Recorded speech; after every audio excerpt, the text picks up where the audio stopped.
Okay, so we left off where we determined what the local max and local minimum were, and we had a maximum of negative 2.4 and negative 5.8, and we had a local minimum at 0.4 and negative 0.2, and then we were looking at now the possible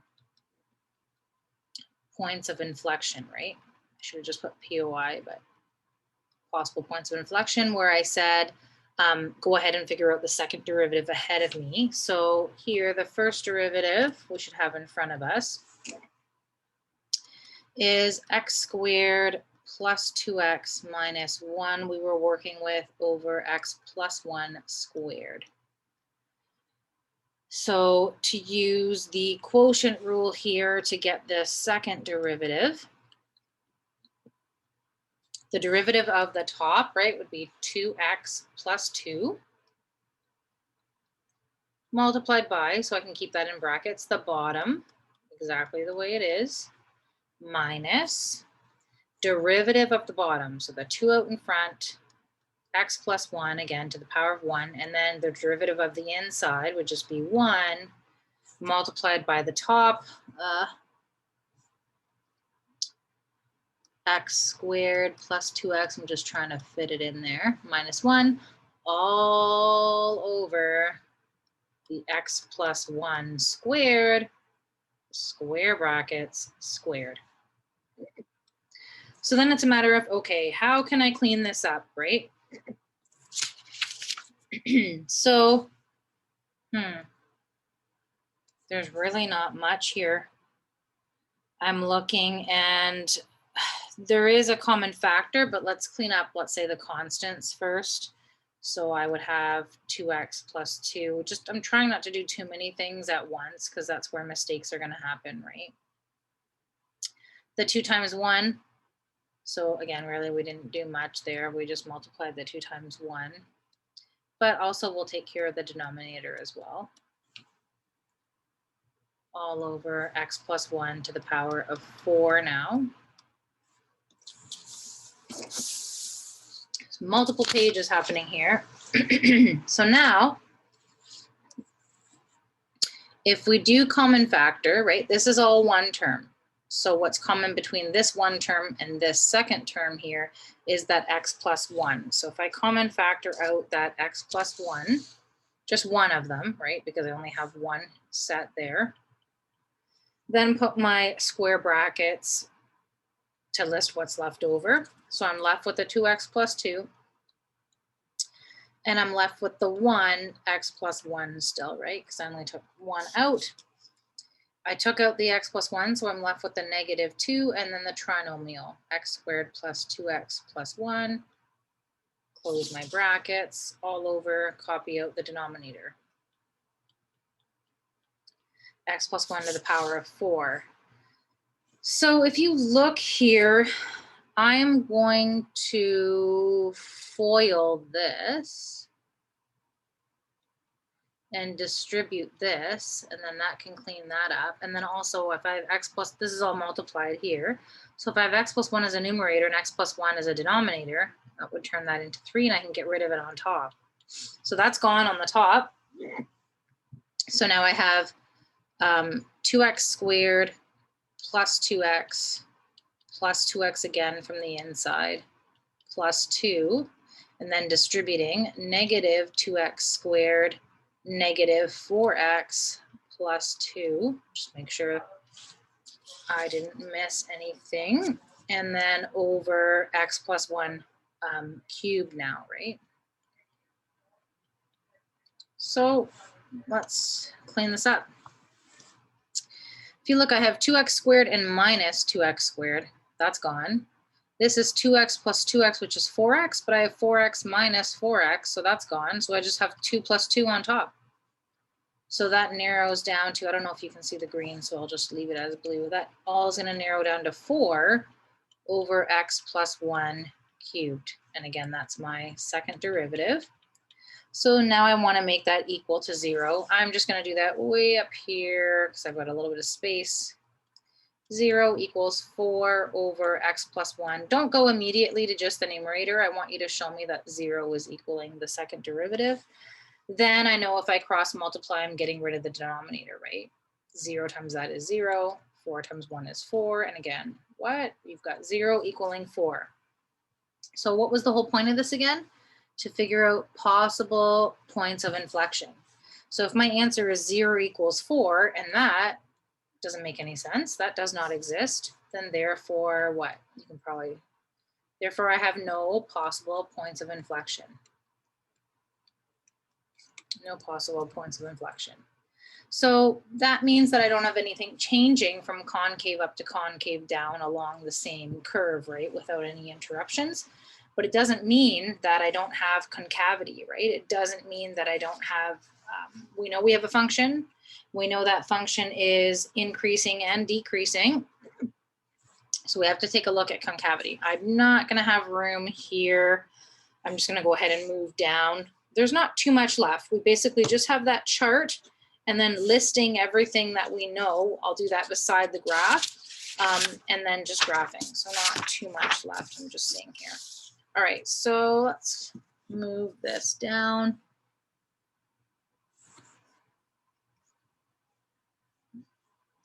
Does that have the chart? Okay, I'll go on this page here. So there's still concavity, like I said, and that's why we're doing the second derivative chart. So let's write out my x-axis and write out all the restrictions or anything special happening along x. So we have from negative infinity to positive infinity. We don't have any possible points of intersection. I'm just going backwards here. Our local max and local min don't go on this. Our critical numbers, possible points, I'm just going back again. I thought we had no.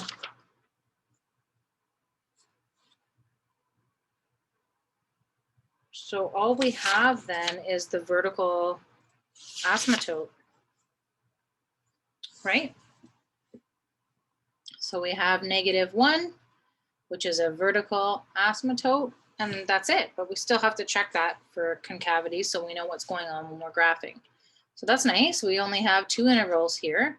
So we're just going to have a 3-column chart. So I'm going to list my factors of the second derivative. So my factors of g double prime of x. Then I'm going from negative infinity to -1. And then I'm going from, yeah, it's so short, -1 to infinity. There's my 3 columns. That's nice. Now I have to go back and look at what my second derivative was, right? So if you take a look, before I made it equal to 0, I had g double prime of x equaling, if you remember, 4 over x plus 1 cubed. And then I set it equal to 0. So 4 would be a factor of the second derivative, and the x plus 1 cubed would be a factor of the second derivative. And then I need my overall sign of the second derivative, g double prime of x, and that's going to tell me if I'm concave up or down over the original function, right? G of x. All right, let's do this. And then we have all the information we need.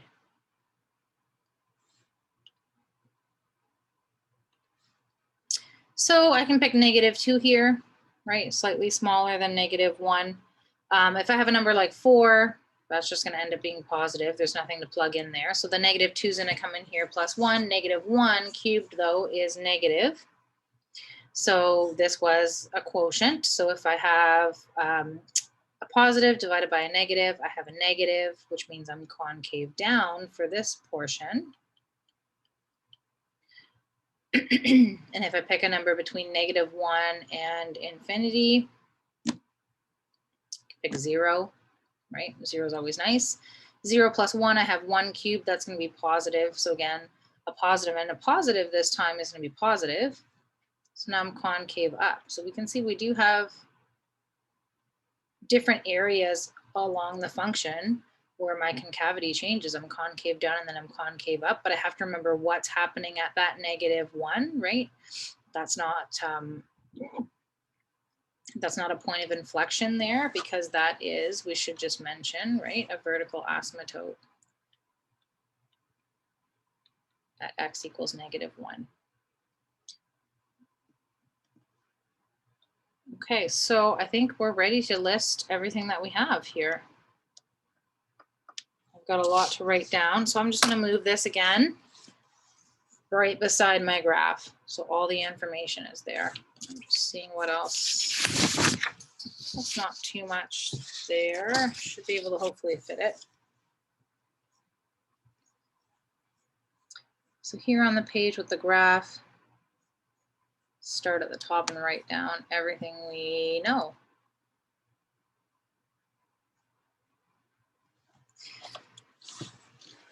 So info we have. We know that we have what we just said, the vertical asymptote at x equals -1. So we have to draw that in. We know we have a maximum point, a local max, at -2.4 and -5.8. Because again, when I'm graphing it, it's going to be easier to graph it in decimal form than in fraction form, right? So I can leave it like that. I also have a local minimum point that was at 0.4, and just make sure you have your signs right. Double check, right? Positive, negative. That one was negative, negative.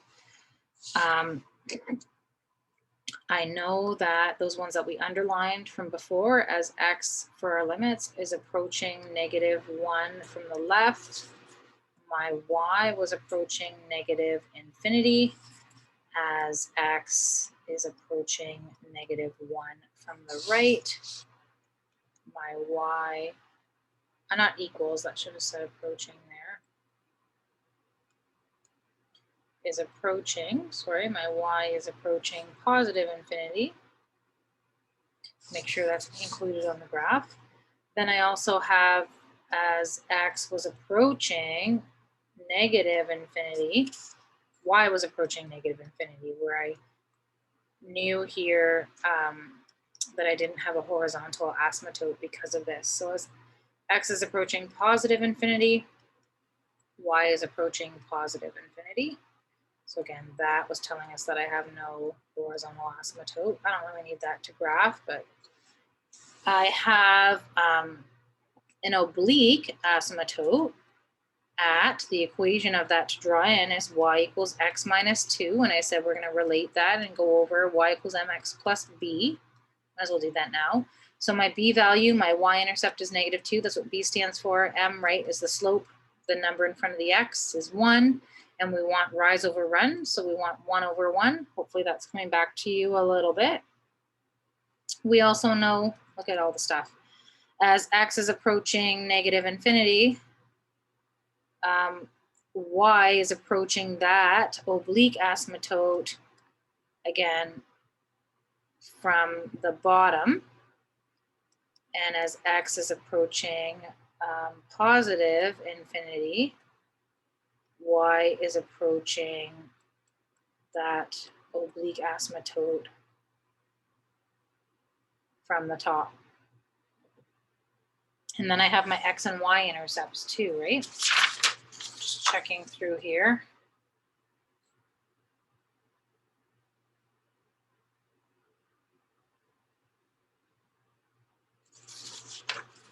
Okay. So x-intercept, why do I have, oh, I see. So I have my x-intercept, I have 2 as 0, 0, and 1 and 0. And I also have a y-intercept of 0, 0. That's what I, so that's the same point. And I think, what else? What else here?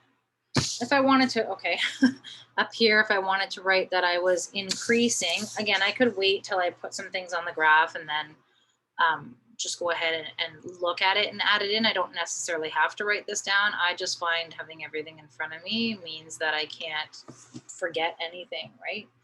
I was increasing until I get to x value of -2.4. Then I'm decreasing That's so okay. Then I'm decreasing until 0.4, and then I'm increasing from then on afterwards. I'm just doing a little short form there, increasing afterwards.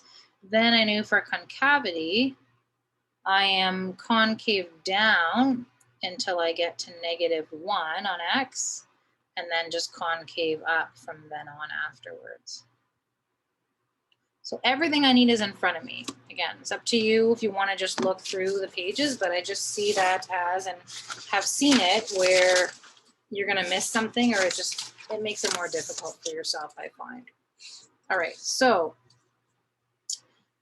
let's zoom in on this a little bit more again, and let's look at how I'm going to place my X and Y axis and what kind of scale I can use based on all this information that's in front of me. Move that to the left a little bit.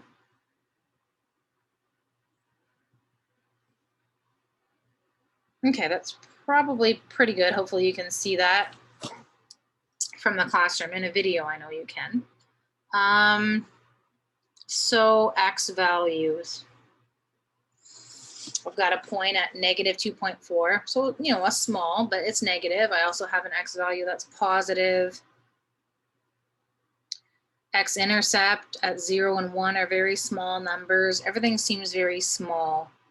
So, but there's not a lot of, like there's only these for decimals, right, for X. So I could probably just go by 1 along my X-axis and just make sure I have some positive and some negative. So again, the Y-axis would just be relatively in the middle there. And if I try to decide about my Y-axis, I need to get to -6. Also negative, right? 0.2, Y values, again, 0. So there's not really a lot positive happening there. It's mostly negative. So just meaning that I could then move my X-axis up to the top a little bit more. There's not as much room needed. So again, I'll do it orange like I did in the last video. So like we said, the X-axis is gonna, sorry, the Y-axis for my X's is gonna go relatively in the middle here. And because my Y's are mostly negative, I can move my X-axis. I did what, 1, 2, 3, 4, 1, 2, 3, 4. Yeah, it's basically where I had it in my notes as well. Not all the way to the very top, but mostly more of the room is negative for Y's. Label your axes as the Y-axis and X-axis, and also number. So we said along the X-axis, I'm just going to go by ones. So 1, 2, 4, 6, -2, -4, -6. And for my Y-axis, again, I can't go by, if I went by 0.5s or something, I might not make it to -6. So I'll just go by ones, should still be okay. So 1, 2, top here is 4, -2, -4.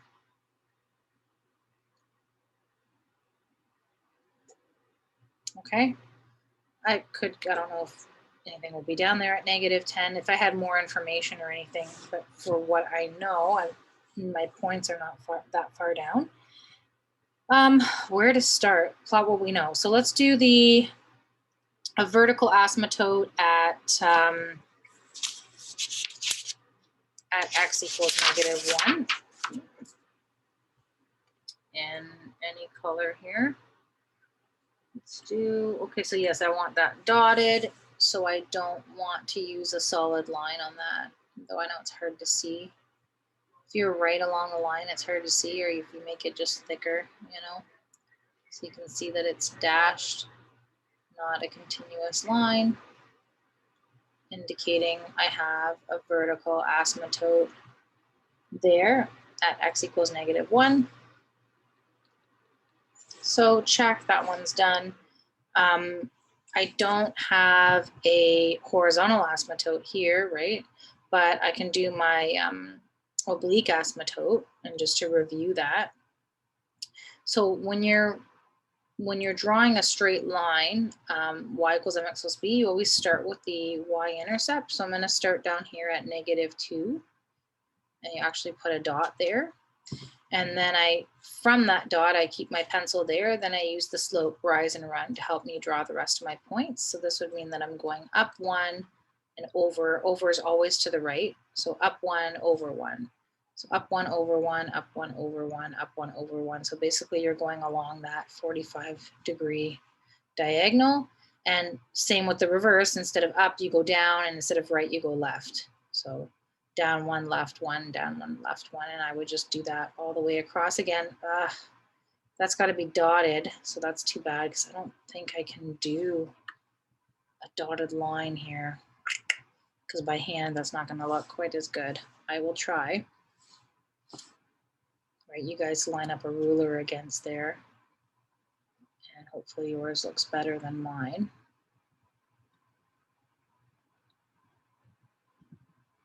There we go. So there's my oblique asymptote, which is y equals 2, sorry, x minus 2. So then, yeah, should check it off after. So those two are drawn. What else can I do here? Maybe, well, I mean, I can go to my limits, but I mean, it doesn't really matter the order. I can put these points in. So if I have a local maximum at -2.4 on x, so -2, that's 3, roughly basically 2.5, and almost at -6. So right there. And that is a maximum. So again, I can erase this. You should be using a pencil. If it's a max, I'm going to be going somewhere like curving like this, right? So that one's done. And then my local min at +0.4, so basically in the middle, and just down slightly, -0.2. And if that's a min means I'm going to be curving like this, right? Somehow there, curving. And again, I can erase from there. You guys have it easier than me if you're using pencil. So now I can put in kind of my arrows to help me decide how to draw my function using these points here. So as x is approaching my vertical asymptote, so as x is approaching -1 from the left, my y is going to approach -infinity. So that would be down here. I'm putting an arrow. That's part of my function, my graph that I'm drawing. That one's done. As x is approaching my vertical asymptote of -1, but from the right-hand side, my y is going to be approaching +infinity. So it's going to keep going up and up and up this way. Okay, so that's helping me out. Where am I here? As x is approaching -infinity, as I keep going this way, y is going to approach -infinity. As x approaches +infinity, y is approaching +infinity. Let's go to this one. This one's not really helping me out. As x is approaching -infinity, y is going to be, as I keep going this way, my y value is going to approach this oblique asymptote of x minus 2, but from the bottom. So this direction here, I would have an arrow. As my x keeps getting negative, I'm approaching this asymptote, but from the bottom. That one's done. As x is approaching +infinity, as I'm moving x larger and larger to the right, my y is approaching the oblique asymptote, but from the top. So it's going to be like this. So then if you kind of take a look at what's going on, we haven't put our x and y intercepts in yet. That's really the only other thing. And then this increasing and decreasing in concavity are just helping me confirm the way that I'm drawing it, right? So if you look here, I've got arrow, I've got a dot here and then another arrow. That's kind of making sense that would work. I've got an arrow. If I continued here, I can't go through the oblique asymptote, right? Hit that dot and come back down. That makes sense too. But let's finish putting in our points.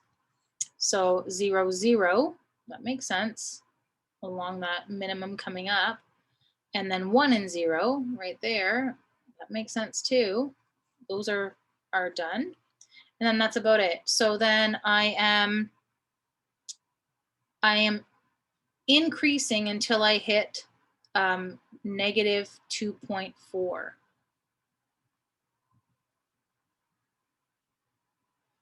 Which is, I'm like, where's 2.4 coming from? This spot here, the local max. So I'm increasing. So again, this graph, just change it back to red, is going to be increasing until I get to that point. Then I'm decreasing until I get to the 0.4. So, okay, I'm decreasing here, but I'm thinking, well, that's not 0.4, right? That's negative 1, but then aren't I also decreasing here? If I continue on, I'm still decreasing until I get to 0.4 is the actual minimum point, right? Makes sense, minimum. And then obviously I'm coming back up and then I'm increasing afterwards. And then I'm increasing. There we go. Now let's check this. I was concave down until I'm at basically till my vertical asymptote. So this is, again, concave down, looks like a frown the whole entire time as I'm approaching the vertical asymptote of negative 1. Then I'm concave up after. So then on the other side of the vertical asymptote, I'm concave up the whole time. So that makes sense to me. I don't want to have to move this. So just to do my domain and range, I kind of fit it in here. I'll just use a different color to help you see it. So for my domain, X belongs to the set of real numbers. Now X is going to continue to the left, X is going to continue to the right, but you can see here that X is just not going to go through the vertical asymptote. So such that X cannot equal, it's negative 1. Just be careful there. X cannot equal negative 1. For my range, Y belongs to the set of real numbers. Do I have any restrictions on Y? Y is going to continue on negative, Y is going to continue on positive, but you can see there's no way that the function at all would be between my, let's say, maximum point and my minimum point. So the way that I'm going to write it, you could write it different ways, is I'm going to say that where Y does exist. So Y is going to be less than or equal to the negative 5.8, right? So right here, just Y would be less than or equal to the negative 5.8. And also Y would be greater than or equal to my negative 0.2. Y is going to be greater than or equal to my negative 0.2. And that's my domain and range.